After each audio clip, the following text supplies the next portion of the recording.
obrigado pela homenagem, obrigado de coração, emocionante, né? Passa um filme, né, Benja? E passa rápido.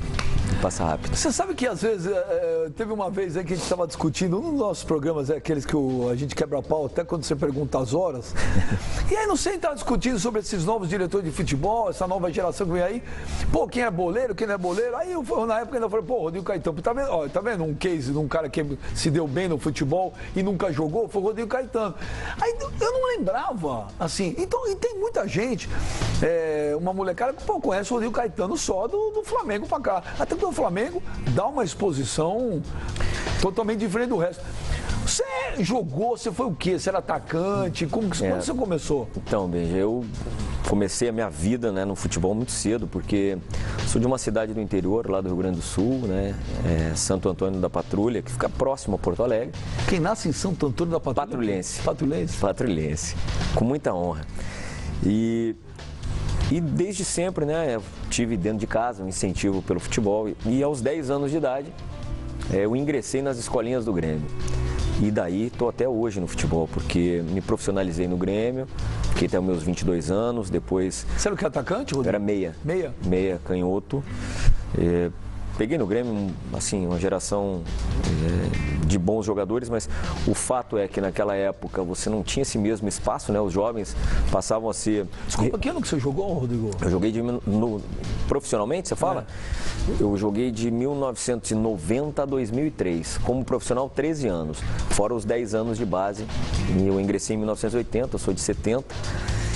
E aí depois saí do Grêmio e fui pro Mojimirim, né? Na época o Mojimirim foi o Carrossel Caipira. Com o Rivaldo, você estava naquele time? Tava. Rivaldo, Valber, Leto. Exatamente. Até que o Corinthians comprou os três e o lateral esquerdo. Admilson. Na verdade, o Corinthians pegou eles emprestados, se eu não me engano, e depois quem comprou foi o Palmeiras. Não, o Valber veio em definitivo. Mas depois que acabou indo, o Rivaldo voltou ao Mogi, então fiquei 2 anos, o treinador lá era o Vadão. Aí depois, a partir dali, eu rodei em vários clubes do Rio Grande do Sul, joguei no Sport, Náutico, Juventude, todos eles. E assim, a minha carreira foi praticamente em clubes desse porte e desde sempre, né, Benja, eu na época ainda não tinha essa questão da Lei Pelé, então os clubes eram bastante amadores, né, na questão da tomada de decisão. E foi aí que eu procurei identificar aí uma possibilidade de uma nova carreira, né, nessa área. Você parou com quantos anos? Com 33 anos. Parou cedo? Parei. Parou por contusão? Porque você falou chega? Então, eu tive aos 27 anos talvez uma grande oportunidade da minha vida, que era uma transferência realmente para a Europa, e acabei fraturando a perna num jogo lá no Rio Grande do Sul, no Beira-Rio, e acabou que isso meio que impediu realmente uma possibilidade de clubes de maior expressão, até uma transferência para fora. E aí conduzi a minha carreira até os 33 e foi realmente o Paulo, né, juntamente com o sócio dele, o Valdir, que me insistiram muito, me conheciam, para ajudá-los, né, nesse projeto que foi o RS Futebol, um clube empresa que teve relativo, eu até acredito, um sucesso bastante grande para um clube formador na época. Revelou grandes jogadores como Thiago Silva, que saiu lá do RS, o Naldo, zagueiro, o próprio Ederson, que está conosco no Flamengo, ou seja... E dali eu voltei para o Grêmio já na condição de dirigente. Você nunca quis ser treinador? Nunca passou pela tua cabeça? Nunca passou, Benji, nunca, porque desde sempre eu tinha muita vontade, assim, dessa relação mais próxima com os atletas e também essa questão de ser, digamos, o elo de ligação com uma diretoria estatutária. Eu, por exemplo, eu acho que o cara que jogou bola, pô, ele viveu coisas que, por exemplo, eu não joguei, eu não sei, cara. Que é o dia a dia, que é o relacionamento, que é a boleirada, que é como falar, com quem falar, na hora de falar, né?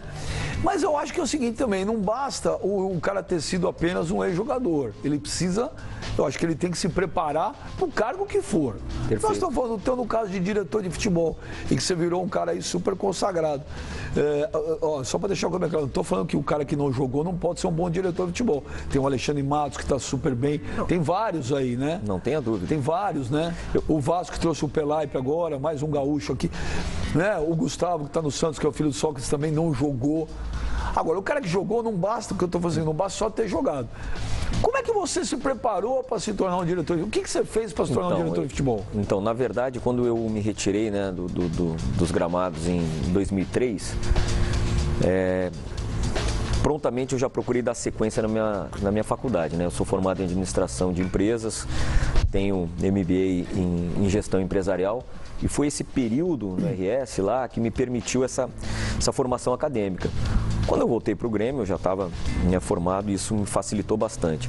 Mas, sem dúvida nenhuma, que o fato de ter jogado, e até te digo mais, muitas das vezes o fato de você não ter sido um atleta consagrado, isso, muitas das vezes, ele traz muito mais aprendizado, né? Porque você participou de situações de enorme dificuldade em clubes, né, que muitas vezes não tinham a melhor estrutura. Então, muitas das vezes você tem exemplos a passar para esses jogadores de clubes de ponta, que muitas das vezes eles não viveram ainda. Ou seja, para um jovem, para um garoto que subiu para o profissional, saber que o que espera ele, em caso de ter que dar 2, 3 passos atrás, quando for emprestado, ele vai ter que passar por um período de aprendizado. Então são certas coisas que você já viveu, que você pode colaborar na vida de cada um deles. E principalmente, né, Benja, o fato é um lema que eu tenho comigo. Eu sempre procuro me relacionar com os jogadores e com as pessoas da mesma forma que eu gostaria que tivessem sido comigo. Então, parto da verdade, porque atleta de futebol é muito disso. Eu comparo sempre com os nossos filhos, né? Você tem que ser duro na hora que tem que ser duro. Se você falar a verdade, honrar a tua palavra, o respeito ele vai existir. Né? Isso eu já ouvi falar. Não tem jeito. Tem um caso legal. Ano passado entrevistei o Renato Augusto aqui, quando ele falou que em 2015, Cruz campeão, que a maior parte do ano ele jogou com os direitos de imagem atrasado. Aí eu falei, mas e aí? Ele falou, acontece o seguinte, o presidente do Corinthians chegou para mim e falou, dia tal do mês tal eu pago. Os caras confiaram, dia tal do mês tal, pagou. Então precisa ter a palavra. Exato. Não, e o atleta é isso. Para que você crie esse respeito, né? Construa essa credibilidade, você tem que realmente ser firme, né? Nas suas decisões, nas suas convicções. E ele necessita do diretor, saber que ele tem uma pessoa dentro que ele pode confiar. O que você teve na tua carreira como jogador? Que, coisas que te magoaram, te chatearam, sacanagens, enfim, que você fala, isso aqui eu não admiro. Você vê cenas parecidas e fala, não posso fazer igual, não pode acontecer igual o que aconteceu comigo. Teve alguma coisa? Então, assim, muito é essa relação de franqueza, né?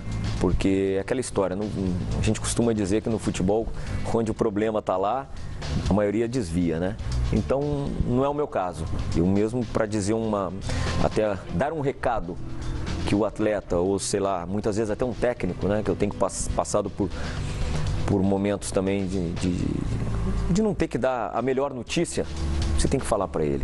E isso, no tempo de jogador, a gente via que realmente as pessoas que tomavam a decisão, muitas vezes de eu sair de um determinado clube, de uma venda, em que você não quer que ela aconteça, a pessoa que tomou a decisão não foi aquela que não veio te comunicar. Então isso dói bastante, porque nesse meio você não pode desviar. Você tem que ser reto e falar, independentemente do que é a notícia.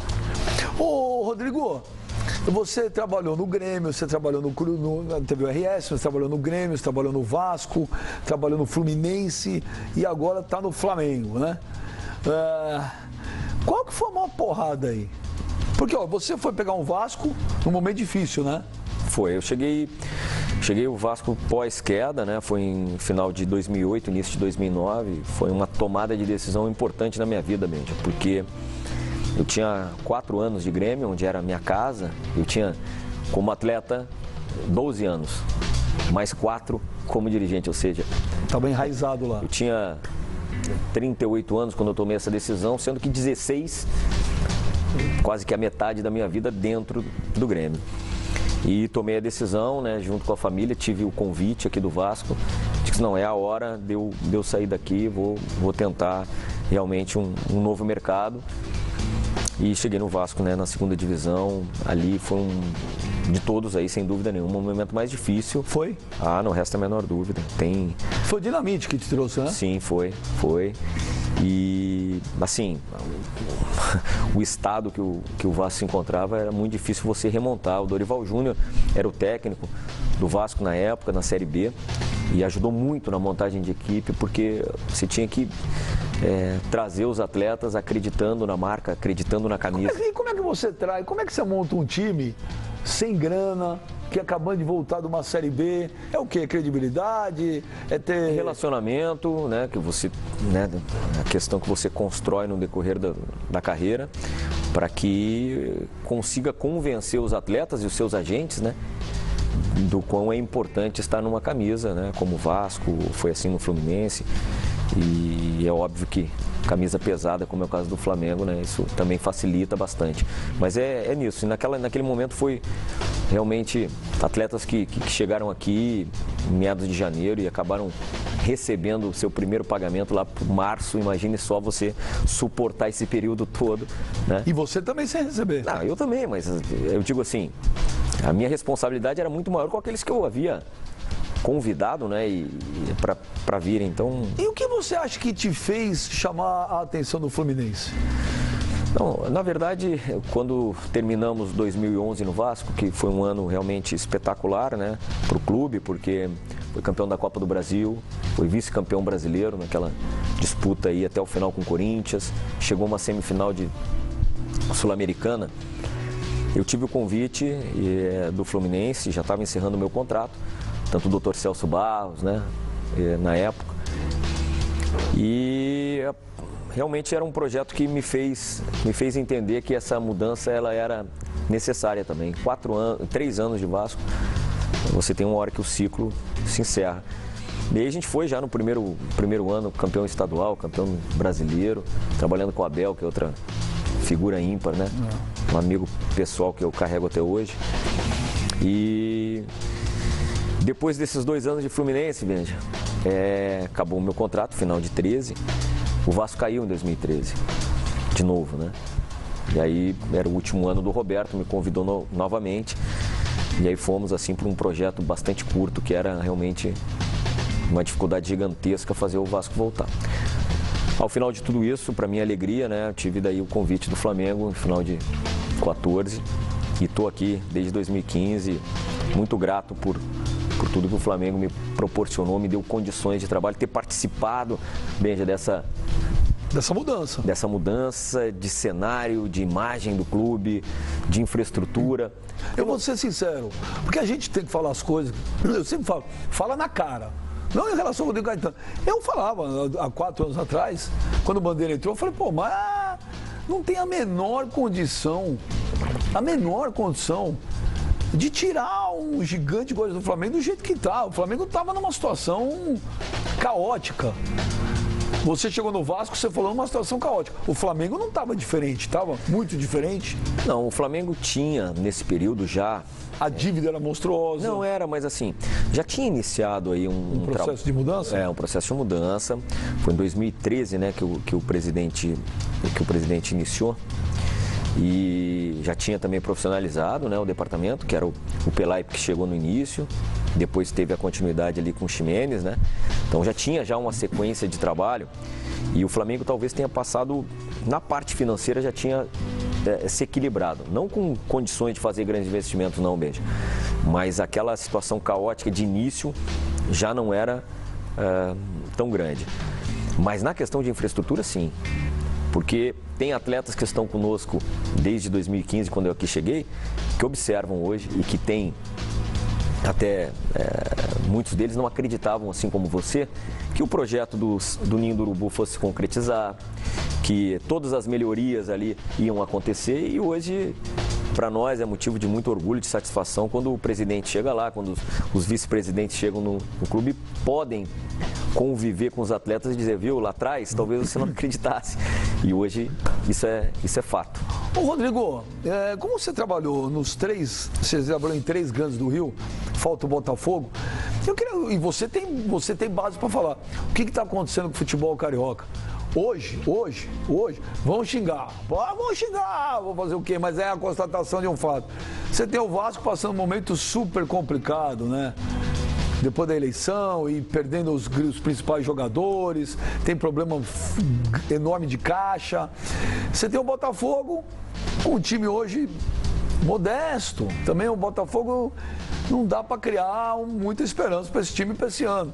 A gente está vendo o Fluminense, né? Que agora, no meio da semana, os torcedores invadiram, né? E a diretoria mandando o jogador embora, véspera de final de ano, e não paga. E tá numa situação complicada. Jogou agora lá, jogou semana passada lá contra o Madureira para 448 pagantes. O que está acontecendo com o futebol carioca? Bom, primeiro, assim, exceção do Flamengo, né? A minha visão, assim, talvez que o Flamengo, por conta, né, que tem realmente mais receita, acabou se estruturando antes. Isso é fato. Por exemplo, esse passo atrás, esse cortar na carne que iniciou ali com o presidente Bandeira lá no seu início e que até hoje carrega um sem número de críticas. Por que o torcedor deseja? O torcedor deseja o título, apenas isso, e não como chegar até ele, né? E o Flamengo fez o dever de casa de forma perfeita. Primeiro, equacionou suas dívidas, recuperou credibilidade, né? Porque hoje já você, até esses dias, teve uma brincadeira, né, do próprio Vampeta dizendo: eu ajudei o Flamengo. Ah, foi no meu programa. Foi no seu programa? Então. Que perguntar de novo aquela frase que ele tinha, eu fingia que jogava e o Flamengo fingia que pagava. Ele falou: eu ajudei. Exato. Porque todo mundo usa essa frase como referência. E é fato. Então, assim, essa imagem, ela modificou. O Flamengo hoje, quando vai ao mercado, vai podendo cumprir. Então, ou seja, não dá um passo que não vai conseguir cumprir ali na frente. E eu estou falando à distância, tá? É muito difícil você fazer qualquer tipo de diagnóstico estando distante. Mas a verdade é que esses outros grandes clubes do futebol do Rio de Janeiro estão passando por um processo semelhante ao que o Flamengo passou, só que no momento atual. O Flamengo se reorganizou, se redesenhou muito antes deles e hoje está, pelo menos, equilibrado, estruturado e com o desejo do torcedor como o nosso, né, que ganhe títulos também. Ô, Rodrigo, você falou de credibilidade, né? Uma vez, acho que eu não me lembro quando foi, não sei se foi no passado ou no retrasado, eu entrevistei o Alexandre Matos, também, que eu acho outro avião aí. Um grande amigo também. Que é um aviãozão aí também, baita no diretor de futebol. E aí, ele estava contando, já tinha passado, porque vocês não falam nada. A gente tenta tirar informação, não fala. Depois que passa, aconteceu e tal, aí alguns costumam falar. E o Alexandre aquele dia foi muito legal de contar em detalhes como ele contratou o Dudu, né?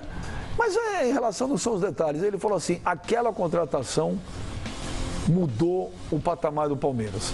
Porque o Dudu, o Palmeiras estava no limbo, lembra? Tinha quase caído, o Paulo Nobre estava entrando, colocando dinheiro, o Palmeiras estava quebradinho de grana. E o Corinthians estava bem, voando, e parece que estava quase certo. Aí refugou o São Paulo, que também estava com grana, foi lá. E de repente o Alexandre deu um nó e buscou o cara. E falou, pô, quando todo mundo viu o Dudu no Palmeiras, falou, caraca, pô, o Palmeiras, ele fala que aquilo mudou. O Guerreiro foi a contratação que mudou de patamar ali o Flamengo naquele momento? Foi essa sinalização para o mercado de uma retomada de credibilidade e principalmente de um cenário melhor, viu, Benja? Porque se você for ver, e até é legal a tua pergunta, que dá para eu esclarecer alguns tantos pontos. O Guerreiro chegou na metade do ano de 15. No ano seguinte, em 16, chegou o Diego. Claro que nesse ínterim vieram outros tantos grandes jogadores, mas eu sei que aqueles que, digamos assim, causaram maior impacto. No ano seguinte, que foi em 17, já veio o Everton Ribeiro, junto com Giovani, Diego Alves e tal. E muitas das vezes somos criticados, por que o Flamengo só contrata esses jogadores no meio de temporada? Isso também faz parte da questão nossa de orçamento, Benji, que é difícil, eu já expliquei inúmeras vezes, é difícil de entenderem. Para você repatriar um jogador desse nível, você tem que entender que lá do outro lado, no outro mercado, na outra equipe, na outra competição, em dezembro, janeiro, ele está no meio da competição. Então tudo é mais caro e tudo é mais difícil, né? O Flamengo, por querer cumprir, por querer os contratos, como se diz lá, existem para serem cumpridos,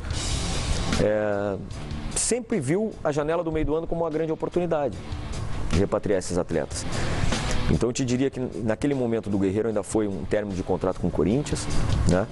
E a capacidade de convencer o Guerreiro a vir para o Flamengo, realmente ela trouxe, né, os holofotes de novo para o Flamengo, nessa sequência que tivemos de repatriar, de trazer jogadores, né, de uma trajetória já de expressão para o clube.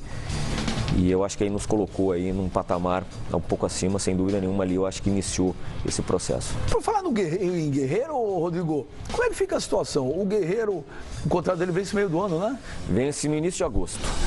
A suspensão dele termina? Então, a gente está numa expectativa bastante grande, Benja, de que agora que vai ser julgado o recurso dele no CAIS e que desculpa, uma curiosidade, o Flamengo, o contrato é interrompido? Está interrompido momentaneamente. Não paga, não tem salário, ele não recebe nada? Por enquanto não, mas nós temos um desejo, já foi colocado para ele, de uma renovação até o final do ano do contrato dele, que vai até agosto.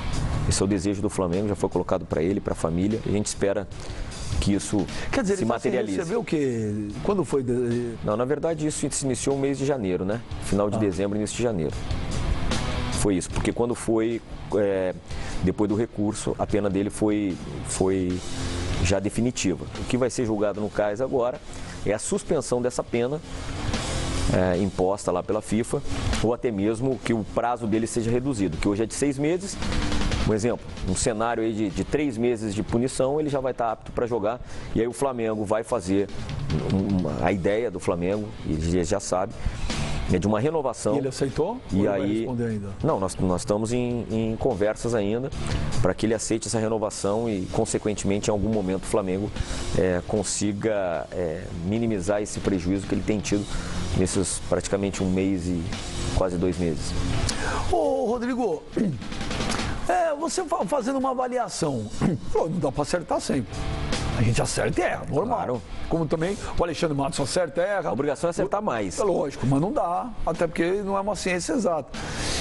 Fazendo uma avaliação, por exemplo, do ano passado, né, que eu também fui um daqueles que criou uma expectativa, que falou, pô, o Flamengo vai ganhar tudo. Tal. O que você acha que... Aonde você acha que houve o erro? Você acha que às vezes pode ser assim, contratamos mais para uma posição, não contratamos... Porque todo mundo fala, precisa zagueiro, precisa goleiro, tal, babá. Enfim, mas o que você acha que faltou no passado? Então, depende do período, né? Por exemplo, nós tivemos, lamentavelmente, durante o ano de 2017, se você for avaliar onde que o Flamengo fracassou. O Flamengo fracassou na Libertadores. Porque... você ficar na primeira fase, por mais que a nossa chave fosse realmente... Não era time para isso, né? Não é, nós tínhamos totais condições de passar, a gente não passou porque não somou ponto fora de casa e isso... Você não pode pensar em algo grande quando você não consegue pontuar fora. Mas já era, como eu te falei, que a gente já vinha negociando com alguns atletas. O Rodolfo, nós iniciamos a conversa em fevereiro, por exemplo. O Everton Ribeiro, a mesma coisa. Só que a questão financeira pesou e nós só tivemos condições de trazê-los em maio. Se estivéssemos na Libertadores ainda, esses jogadores poderiam ter sido os nossos reforços. Mas eu acho que a gente, no decorrer do ano, equilibrou bem o elenco.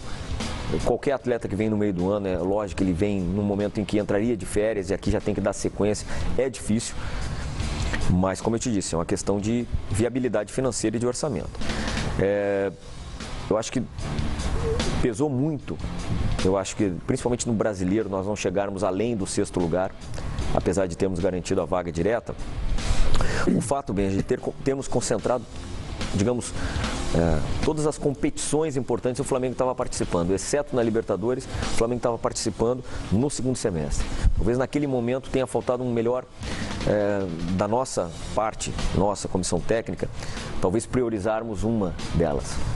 Porque nós fomos à final da Copa do Brasil, fomos à final da Sul-Americana e lutamos até o final ali entre os primeiros, né, do Campeonato Brasileiro. Se você for observar em 2016, quando disputamos o título com o Palmeiras, com o Santos, o Flamengo em agosto já não tinha outra competição senão o brasileiro. E isso pesa.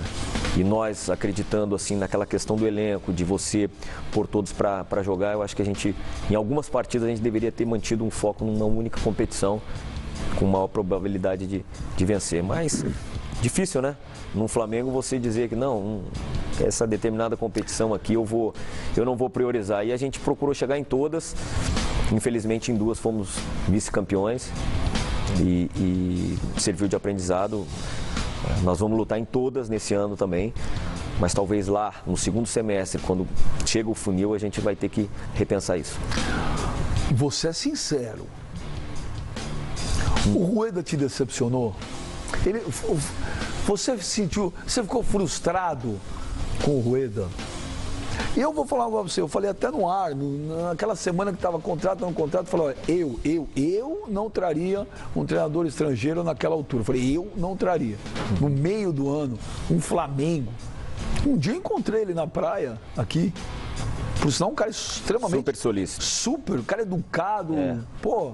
E tava ele e a mulher andando na praia, até falei, conversei um pouco com ele, falei, Rueda, ela depois do jogo do Flamengo da Sul-Americana, uma loucura toda lá, Maracanã lotar, aquelas coisas de Flamengo, né? E eu falei, você tá meio surpreso com o que é o Flamengo? Você imaginava que era assim? Ele falou, assim? Não. Ele falou, eu sabia que, lógico, o Flamengo é gigante, mas no dia a dia, você via que quer dizer, isso é uma sensação minha também. Ele falou que ele não estava confortável com o negócio. A questão é a seguinte, quando nós optamos por trazê-lo, primeiro que é uma questão também de mercado, você avalia algumas opções. Nossa ideia era para levar o Zé Ricardo até o final do ano, né? E que aí ficou muito, como se diz, rotulado em relação à eliminação da Libertadores. Isso é uma coisa que atrapalhou demais o nosso ano. Ou seja, qualquer vitória, qualquer decisão que nós participamos já não servia mais. Porque... Desculpa, mas a pressão da mídia e da torcida do Flamengo exerce alguma força numa... Não, ela é diferente. Ela é diferente, tudo é potencializado, não tem a menor dúvida. Mas, por exemplo, você liga lá na televisão, você tem que mandar embora, aí a torcida, pô, o seu Flamengo é brincadeira. Se fosse em qualquer outra, talvez, em outra situação que não liderada pelo presidente, nós fomos eliminados da Libertadores e o Zé, infelizmente, ficou numa situação insustentável 4 meses depois. Quer dizer, se fosse em qualquer outro clube ou em qualquer outra situação que não fosse com o presidente, certamente aquele fato de não ter classificado para a Libertadores decretaria o fim de um trabalho e não foi.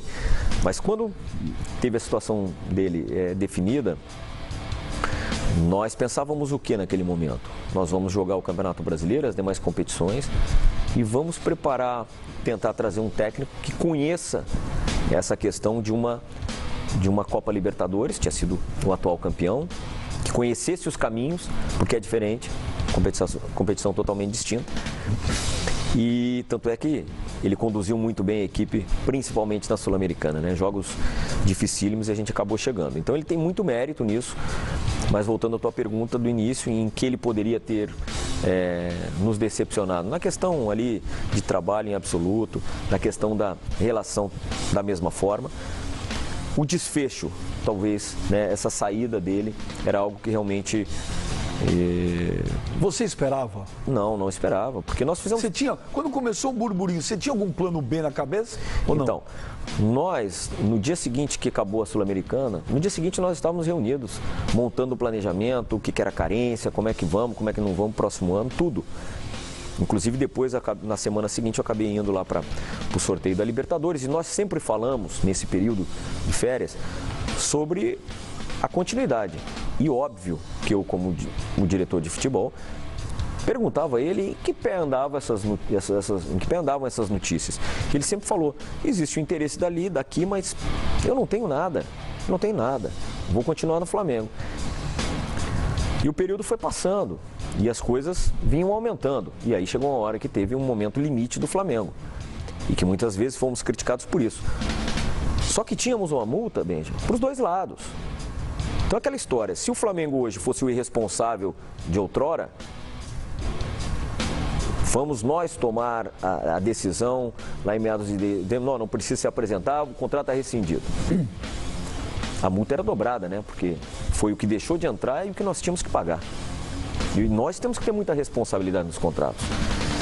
E foi daí que quando ele retornou, e só para que todos saibam, ele só assinou a rescisão conosco e o contrato com a seleção do Chile no dia 13, se não me falha a memória. Dia? Se eu não me engano, na segunda-feira No dia da apresentação, exatamente, eu acho que foi, não, foram dias antes do dia 13, na semana aquela que antecedia a apresentação de todo o elenco, quando ele realmente confirmou a proposta da Chile. Agora, eu não vou ficar avaliando, ele negociava, ele não negociava por trás, ele fez isso, aquilo, eu não quero entrar nesse mérito.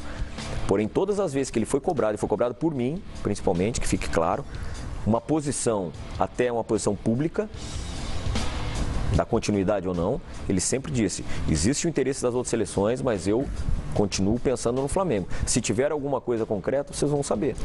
E nós aqui no limite para avançar isso, né, Benja? Porque se nós tomamos a iniciativa, quanto que ia ser de prejuízo financeiro para o Flamengo? Então, aí ele pegou e falou, ó, tô indo embora. Não, aí quando tava você e o Bandeira um dia, só vocês dois lá falando, caraca, o presidente, o cara pisou na bola com a gente. Você ficou de raiva com ele ou não? Óbvio que não foi digamos assim, a melhor atitude dele. Por quê? Porque se isso acontecer, ele poderia ter nos prevenido antes.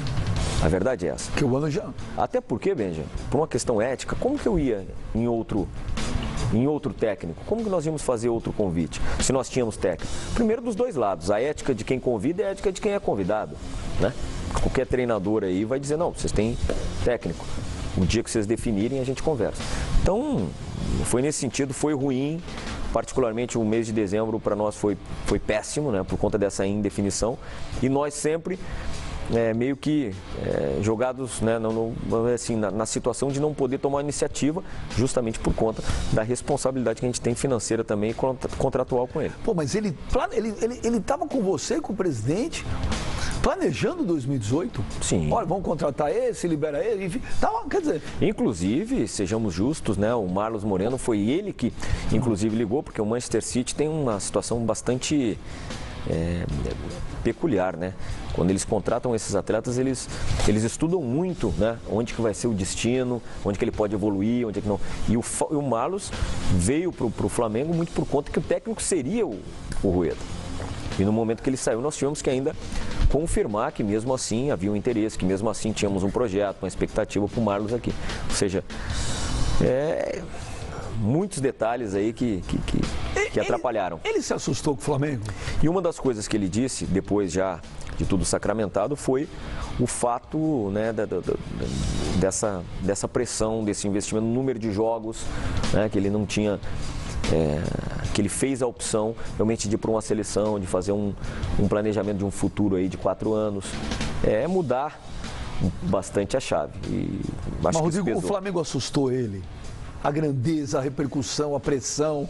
O cara que você sabe como é que é. Você consegue, por exemplo, você vai no cinema, quando você vai no cinema aqui, até porque onde você vai só tem rubro-negro aqui. Você consegue passar um dia e falar, Rodrigo, pô, precisa contratar zagueiro. Rodrigo, pô, vai vender o Viseu. Pô, Rodrigo. E normalmente, né, a abordagem no meu caso, ela nunca é das melhores, né, infelizmente, né, mas... porque você já passou algum perreio na rua? Não. Porque as pessoas te ofendem às vezes? Existem situações sim, porque... Eu costumo dizer que a gente trabalha, se expõe, assume responsabilidades, né? Mas quando dá certo, o êxito ele é compartilhado. E deve ser. Mas quando algo não sai como planejado, algo não sai, isso aí já tem direcionamento. Ô, Rodrigo... Mas o Rueda, assim, só para complementar, é óbvio que ele não tinha a noção, talvez, do Flamengo e do futebol brasileiro. É isso. Nós estamos num país continental, jogos, quarta, domingo, várias competições, quer dizer, natural que ele tenha. Eu lembro como se fosse hoje. Falei até no programa, eu estava na praia, encontrei, falei, ele falou, não. Ele fez uma cara, não. Eu falei, gente, o cara não é assustado. Não é assustado também não impressionado com a situação. Pejorativo. Mas ele estava, cara, é uma coisa maluca isso aqui, né? É uma coisa maluca, o cara não pode ir no jantar, o cara não pode ir na praia. E a necessidade de ganhar todos os dias, né? E um jogo atrás do outro. E ele pegou, aí corroborando com o que eu estava te falando, ele pegou o segundo semestre do Flamengo. Segundo semestre do Flamengo, nós tivemos 3 competições simultâneas, Benja. Nós tivemos a Copa do Brasil, fizemos a final. Nós tivemos a Sul-Americana, fomos até o dia 13, final. Campeonato Brasileiro, buscando ali as primeiras colocações, ou seja, Você imagina você planejar tudo isso. E tinham meses, cara. Teve semanas ali que vamos lá, em 10 dias nós jogamos as 3 competições. A porrada é forte. Então... Aí deixa eu te falar, aí o Rueda foi embora, e você é brother, que nem se falou agora, do Abelão.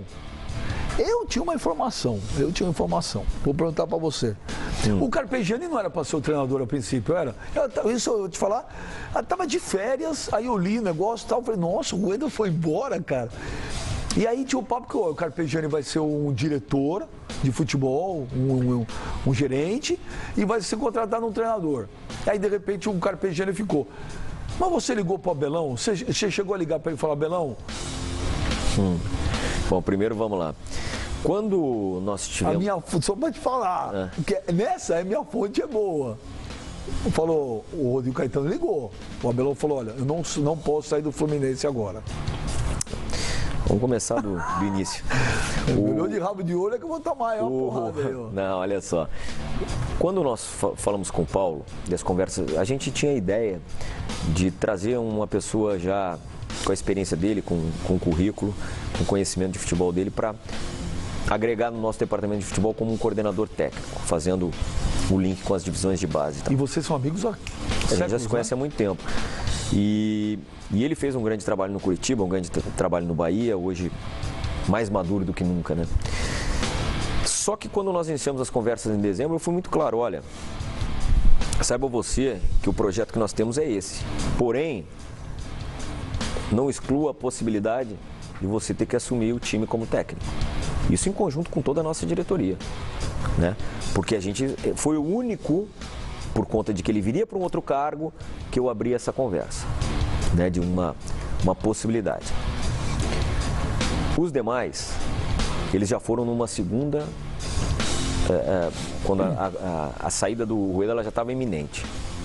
Porque o convite para o Paulo, ela se iniciou logo depois do Campeonato Brasileiro. E aí, te falar do Abel, eu não posso te negar que o Abel, não só o fato da gente ter trabalhado junto, ter sido campeões juntos, para mim, sem sombra de dúvida, um dos melhores do Brasil, certamente está entre os 5, e pela capacidade de liderança dele, né, ele facilita muito o vestiário, seria sim um nome que agradaria, eu acho que, a toda a diretoria do Flamengo. Mas ligou? Eu falo com o Abel até hoje. Não, que você fala de amigos, vocês são amigos pra caramba. Abelão, vamos tomar um coco, vamos pegar a praia, caramba. Você viu um filme do tal quê? Isso eu sei. Mas você falou, Abel, bora? Não foi, e ele falou assim... Não foi nesses termos. Não, o termo não... jamais seria nesses termos. Mas não é nesse termo, é modo de falar, é um modo de falar. Mas que você teria ligado, sondado a possibilidade, ele falou, eu não posso sair do Fluminense agora. Minha obrigação é sondar algumas possibilidades. Elas servem quando você está numa situação de técnico, né? Porque ali já estava praticamente sacramentada a saída do Rueda. E foi naquele período final. E também faço isso em atletas, né? É natural, isso aí. E o Abel, para mim, como eu te falei aqui, é um dos melhores. É natural que eu tenha feito uma ligação um pouco mais de amigo. Não, mas é normal também, não vejo crime nenhum. E ele falou, olha, não posso sair do Fluminense agora. Ele tem um compromisso porque ele já tinha, e aí para entender, o timing ele já tinha assumido realmente o compromisso de continuidade, né, no Fluminense. Porque eu não fiz isso enquanto nós tínhamos a palavra do Rueda que ele permaneceria. No momento em que ele nos ligou dizendo, olha, estou indo, quero uma reunião com vocês, porque a coisa aqui realmente caminhou, bom, aí era hora de... Foi isso. E aí aí ficou o Carpegiani, também não é que ficou o Carpegiani, Carpegiani é um... Eu já afirmei aqui, né, é um profundo conhecedor de futebol. A primeira conversa pessoal com o Paulo, que até foi lá no Rio Grande do Sul, eu fui até lá, foi essa. Nós temos um projeto muito maior, mas se prepare, que pode ser que você... Porque ele era, dentre os profissionais, imagine você, nós temos lá o treinador ainda. A ideia era de ser um coordenador, ok? Ele era o único que podia ter esse tipo de conversa. Olha, se o treinador sair aqui, você pode vir a ser um dos nomes para assumir como técnico. Era o único que eu podia. Os demais eu tive que fazer depois da saída dele ou muito próximo da saída dele. O Carpegiani, eu vou te falar, esse é um dos caras que merece todo o respeito. Sem dúvida. Que conhece de futebol, que é uma barbaridade. Ô, Nação Rubro-Negra, pode mandar mensagem aí pro Rodrigo Caetano aí. Tem a hashtag no Twitter aí, Rodrigo Caetano, diretor de futebol do Flamengo. Ô, Rodrigo, antes tem uns outros assuntos importantes que eu queria perguntar pra você também, mas só voltando rapidinho ainda, porque essa história do Rueda ainda não digeriu, né? Deixa eu falar agora pra você. Não seria mais digno ele chegar pra você logo lá quando começou o burburinho em dezembro e falar: Rodrigo, olha, tá rolando uma história, eu vou embora. Então, é até bom esclarecer isso, porque nós tentamos, até na época antes do Natal ali, de que tivesse ali uma manifestação por parte dele da sua permanência, que era isso que ele dizia. E eu lembro muito bem que uma das frases, assim, nós organizamos, inclusive, porque ele ficou de fazer isso, e acabou que depois ele declinou, porque, na verdade, o contrato tinha uma cláusula de saída, né, rescisória para ambos os lados. Só quem poderia dizer que ele permaneceria e no dia seguinte mudar de ideia era o próprio, né? Porque o Flamengo, como que nós, que muitas vezes fomos acusados, por que o Flamengo não se posiciona? Como é que o Flamengo vai se posicionar que o profissional vai permanecer se no dia seguinte ele pode vir aqui e dizer: olha, muito obrigado, tô indo embora. Quem ia ficar como... Quem tinha que falar é ele. Exatamente. E quem poderia voltar atrás era ele. Porque é assim que funciona. Então, isso aí realmente gerou um desgaste, que aí na reta final a gente já sabia que é melhor para todas as partes é que realmente se encerrasse isso. Ô, Rodrigo, o Júlio César, foi o Flamengo que procurou o Júlio César ou o Júlio César que procurou o Flamengo? Foi o Júlio. O Júlio ligou primeiro para o nosso vice-presidente, através de amigos em comum. Depois, engraçado, através do Juan. O zagueiro. Ele acabou passando o meu telefone. E aí iniciamos as conversas, eu acho que já faz 3 semanas, por aí, 4, quase um mês. E o Júlio manifestou aí o desejo dele voltar ao Flamengo, a paixão da vida dele, o clube da vida dele. E como ele havia rescindido com o Benfica, aproximadamente 3 meses atrás, ele usou algumas expressões que realmente me marcaram. Uma delas foi o fato de ele dizer: eu preciso escrever a última página do meu livro no clube do meu coração, o clube da minha infância. E se vocês quiserem, eu assino um contrato em branco, eu só preciso estar aí treinando. Quero treinar, quero um dia ficar no banco. Se um dia precisarem que eu jogue, ok. Se não, eu estou ali para colaborar com os mais jovens, com o Diego Alves, que é meu amigo pessoal. E aí a gente conversou também internamente, teve a saída do Muralha emprestado para o Japão. Abriu-se ali uma possibilidade. Por mais que a gente esteja muito satisfeito com os nossos goleiros, César, Thiago, Gabriel e óbvio que o Diego Alves também. E aí esse conjunto da obra nos fez entender que era um grande motivo tê-lo conosco aqui e colaborar, né, nessa reta final aí de carreira do Júlio, porque ele é merecedor de... Se ele estiver bem, pode esticar até dezembro ou não? Ele mesmo deixou muito claro que não é de interesse dele, ele veio com esse período bem definido, que coincide, né, para o campeonato estadual. Agora, futuro a gente não tem como precisar. Cara, é um assunto pessoal, mas a partir do momento que foi lá e falou publicamente, virou um fato público. A esposa dele, a Susana Werner, naquele vídeo lá, falou um monte. Aquilo afetou ele em alguma coisa lá dentro do Flamengo ou não?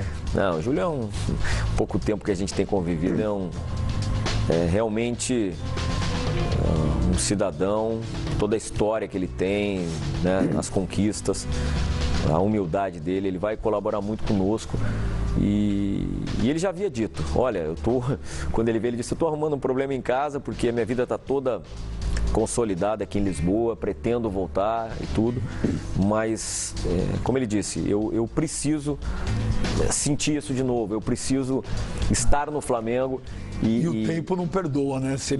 Daqui a pouco não dá mais, né? Não, e o tempo em que ele tinha saído, né, do Benfica, isso tem 2, 3 meses, aí uma retomada na idade dele era muito difícil.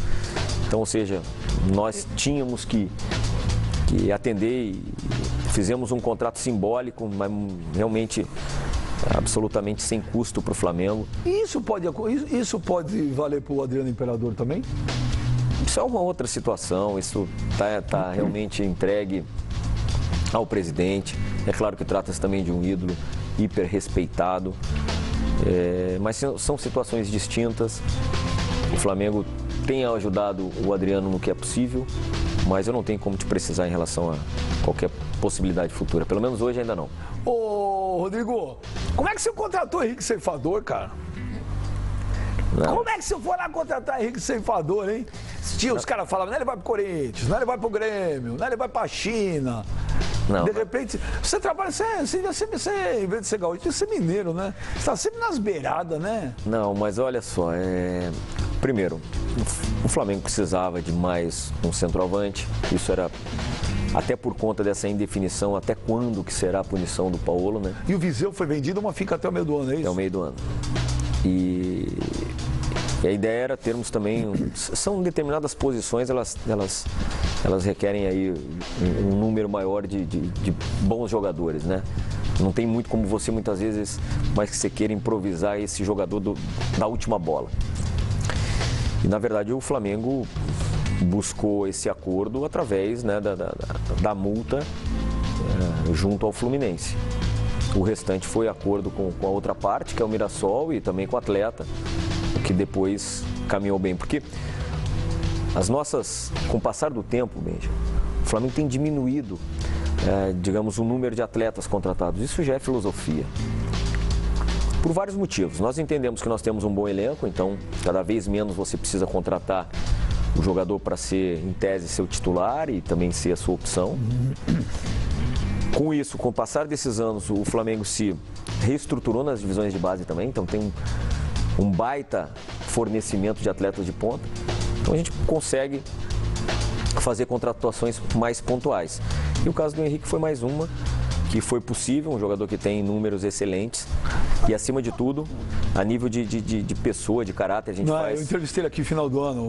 O cara hoje, para chegar no Flamengo, esse é um dos pré-requisitos, porque a gente conseguiu construir ali digamos, um perfil de atleta que a gente não pretende se afastar, até para que colaboremos com os jovens. Mas né? era um perfil totalmente diferente do Wagner Love, que o Flamengo tentou, né? Não, mas o Wagner Love hoje já é um jogador muito mais maduro. Sim, se diz características distintas. O Wagner é um jogador mais, como é que se diz, com mais mobilidade e tudo, mas não invalida. Ô Rodrigo, era verdade ou era no começo, quando começou esse bafafá do Henrique Ceifador, a diretoria do Fluminense chegou em algum momento e falou, não vai pro Flamengo? Flamengo a gente não vende? Rolou isso em algum momento ou não?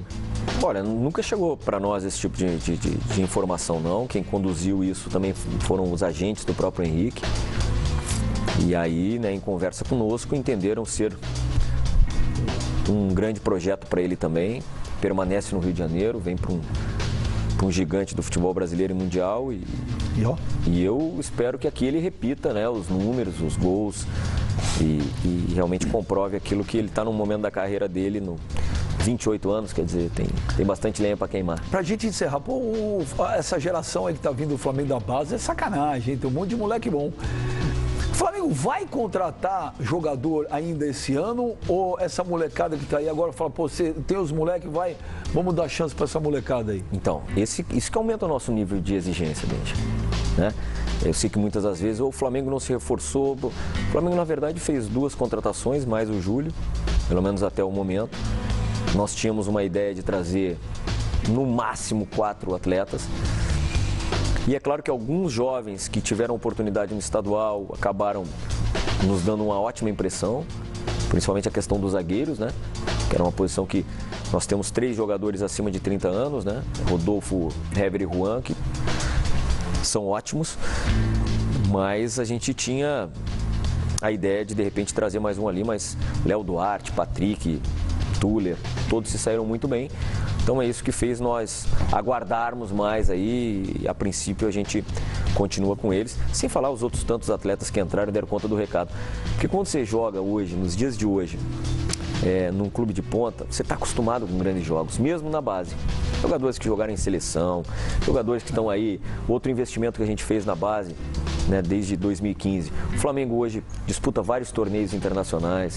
O Flamengo hoje consegue, na base, adquirir um atleta que a gente chama meia confecção, que se destaca aos seus 17, 18 anos, o Flamengo tem lá condições de adquirir. Ou seja, foram inúmeras as ações que às vezes não aparecem, que propiciam você ter aí esse abastecimento. Então, se a gente tem um bom abastecimento na base, a gente é muito mais criterioso na hora de trazer um jogador de fora. Meu irmão? Pô, legal obrigado. pra caramba, obrigado. Legal pra caramba. Pô, você é um daqueles caras que a gente pode ficar umas 3, 4 horas falando de futebol, viu? Volto aqui com o maior prazer. Cara. E parabéns, viu, Rodrigo? Essa função prática, vamos chamar um pouco mais nova no futebol, cara, tá revelando caras tão bacanas, né? Você, Alessandro, Edu Gaspar, Alexandre Matos. Sabe, tem uma galera aí tão legal. Grandes o Pelé, que eu não conheço, estou falando das pessoas que eu tenho um pouco mais de conhecimento. E você é um cara muito bacana de falar de futebol. Sucesso. Sabe que eu torço pra caramba por você, obrigado pela camisa. Disso, eu te agradeço de coração. Primeiro porque nesse programa aqui a gente tem condições de falar muita coisa que, né, em outros a gente não consegue. Eu já te falei no início. O carinho e a admiração, cara, ele é profissional, mas ele também é pessoal. Porque a gente também consegue perceber, não, sem sacanagem, a gente consegue perceber na tua profissão, nos teus colegas, quem é gente boa, quem é do bem. Tá? Obrigado de coração. Pô, obrigado eu, Rodrigo Caetano. Estamos encerrando aqui com o Benja. Tá? E olha, torcedor do Flamengo.